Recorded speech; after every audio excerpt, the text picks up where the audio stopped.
কোটা সংস্কার আন্দোলন ইস্যুতে রীতিমতো বিপাকে রয়েছে সরকার। কারফিউ জারি করে সংঘাতপূর্ণ পরিস্থিতি কিছুটা নিয়ন্ত্রণ করলেও আন্দোলনকারীদের একের পর এক দাবিতে চিন্তিত প্রশাসন। এর মধ্যে এবার বাংলা ব্লকেডের চেয়েও কঠোর কর্মসূচির হুঁশিয়ারি দিয়েছে কোটা আন্দোলনকারীরা।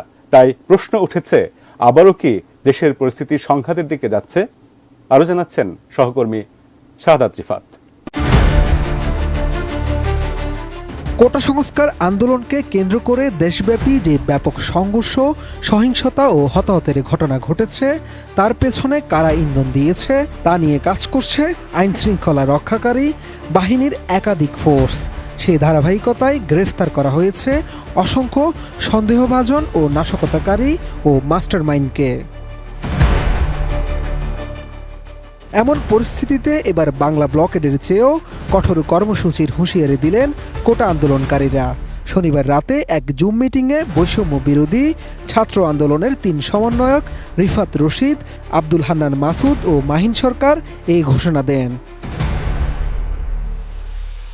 মূলত অতি দ্রুত শিক্ষার্থীদের সমন্বয়ে একটা স্বাধীন কমিশন করে কোটা সংস্কার বিষয়ে এর সুপারিশ অনুযায়ী সংসদে আইন প্রণয়ন করা, গ্রেফতার হওয়া ছাত্রদের মুক্তি দেয়া সহ সব মামলা প্রত্যাহার করা এবং হত্যাকাণ্ডের সঙ্গে জড়িত পুলিশ ও মন্ত্রীদের বরখাস্ত করা, এই ৩ দাবি সামনে রেখে ২৪ ঘন্টার আলটিমেটাম দিয়েছে বৈষম্য বিরোধী ছাত্র আন্দোলন।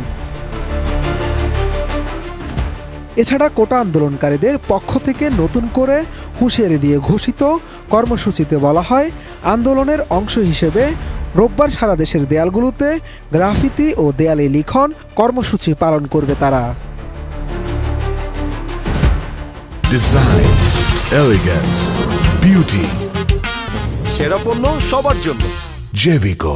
বৈষম্য বিরোধী ছাত্র আন্দোলনের নেতৃবৃন্দ বলেন, আগামীকালের মধ্যে পুলিশের হাতে তাদের সমন্বয়ক সহ আটককৃত সকল শিক্ষার্থীর মুক্তি, মিথ্যা মামলা প্রত্যাহার ও শিক্ষার্থী গণহত্যার সাথে জড়িতদের বিরুদ্ধে দৃশ্যমান ব্যবস্থা নিতে হবে।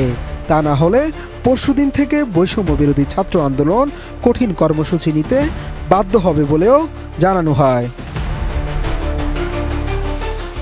আন্দোলনকারীরা আরও বলেন, সারা দেশের প্রতিটি শিক্ষা প্রতিষ্ঠান, জেলা, উপজেলা ও নগর কেন্দ্রিক হেলথ ফোর্স গঠন করে আহত নিহতদের পূর্ণাঙ্গ তালিকা তৈরি এবং আহত নিহত ছাত্র নাগরিক ও তাদের পরিবারকে মানসিক ও আর্থিকভাবে সহযোগিতা কার্যক্রম পরিচালনা করবে। সেই সাথে তারা দাবি জানান, লিগ্যাল ফোর্স গঠন করে সারা দেশে অসংখ্য মিথ্যা ও উদ্দেশ্য প্রণোদিত মামলার ডকুমেন্টেশন এবং যাদের আইনি সাহায্যের প্রয়োজন তাদেরকে সেই সাহায্যের ব্যবস্থা করতে হবে।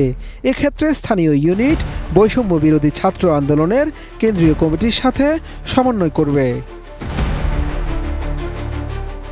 এর আগে অস্থিতিশীল পরিস্থিতি ঠেকাতে ও নিরাপত্তাজনিত কারণে বৈষম্য বিরোধী ছাত্র আন্দোলনের 5 সমন্বয়ককে জিজ্ঞাসাবাদের জন্য হেফাজতে নিয়েছে ডিবি পুলিশ। শুক্রবার বিকেলে রাজধানীর গণস্বাস্থ্য নগর হাসপাতাল থেকে আন্দোলনের অন্যতম সমন্বয়ক নাহিদ ইসলাম, আসিফ মাহমুদ ও আবু বাকের মজুমদারকে, আর শনিবার অপর 2 সমন্বয়ক সার্জিস আলম ও হাসনাত আবদুল্লাহকে আটক করে পুলিশ। শাহাদাত রিফাত, এটিএন নিউজ, ঢাকা।